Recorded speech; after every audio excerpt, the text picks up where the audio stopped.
వేమన పద్యాలు సిరీస్లో 3వ పద్యం. అడవి దిరుగ జిక్క దాకసమున లేదు, అవని తీర్థయాత్రలందు లేదు. వడలు శుద్ధి చేసి ఒడయని చూడరా, విశ్వదాభిరామ వినురవేమ. మరొకసారి. అడవి దిరుగ జిక్క దాకసమున లేదు, అవని తీర్థయాత్రలందు లేదు. వడలు శుద్ధి చేసి ఒడయని చూడరా, విశ్వదాభిరామ వినురవేమ. ప్రతిపదార్థం. అడవి దిరుగ జిక్కదు. అడవి తిరుగ చిక్కదు.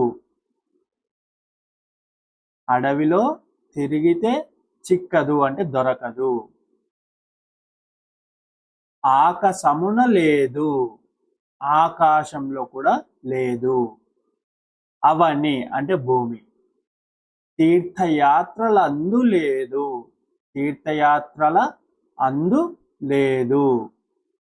మనం ఎన్నో భూమి మీద ఉన్న ఎన్నో ప్రసిద్ధ క్షేత్రాలకి చేసే తీర్థయాత్రల్లో కూడా లేదు.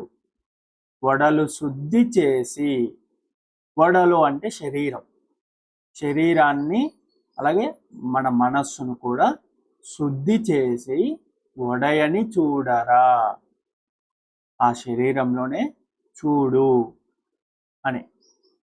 మనం ఎందుకోసం చేస్తాము తీర్థయాత్రలు? ఇవన్నీ దైవ దర్శనం కోసమే కదా. ఆ దేవుడు మనం అడవుల్లో తిరిగినా, ఆకాశంలో చూసినా, ఎన్ని తీర్థయాత్రలు చేసినా కూడా ఆ దేవుడు మనకి కనిపించడు. మనం ముందుగా మన శరీరాన్ని, మనస్సుని శుద్ధి చేసుకొని, అందులో ఉన్న చెడు ఆలోచనని, మనం చేసే చెడు పనులని అన్నిటినీ దూరం పెట్టి మనలో మనం చూసుకుంటే మనకి పరమాత్మ కనిపిస్తాడు అని భావం. అడవిలో తిరిగిన, ఆకాశంలో చూసిన, తీర్థయాత్రలు చేసిన శివుడు దొరకడు.